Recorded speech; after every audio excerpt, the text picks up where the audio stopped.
Assalamualaikum. Okey, kali ini kita terus ke MITC Melaka untuk meramaikan majlis penganugerahan Pingat Jasa Malaysia yang diadakan di MITC Melaka. Okey, tentukan follow, like dan juga komen, tengok video sampai habis kerana memang ada benda yang seronok untuk dilihat di dalam video ini. Okey, ini adalah suasana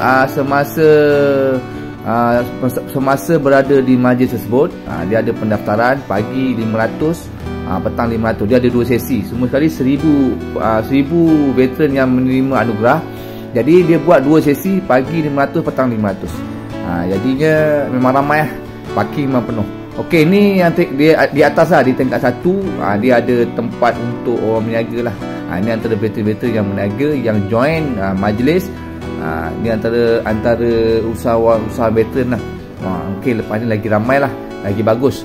Okey, ni semasa ni semua yang untuk sesi pagi semua dah keluar. Diorang akan balik ke tempat masing-masing lah. Jadi ini antara gambar-gambar yang saya ambil, yang sempat saya snap, yang mana saya snap semasa majlis tersebut lah, masa di tingkat 1.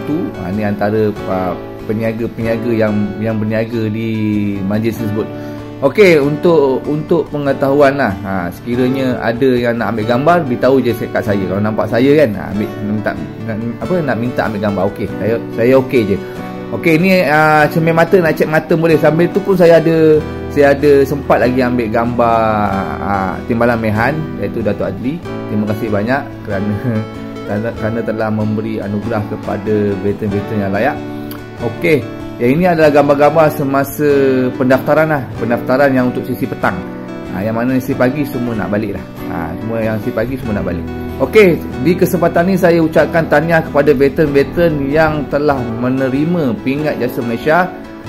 Jasa anda dikenang daripada saya, daripada kami PBATM Mai Tanah. Terutama yang 8 orang veteran daripada Mai Tanah. Tahniah pada Encik kerana dapat Pingat Jasa Malaysia. Okey, tahniah semua.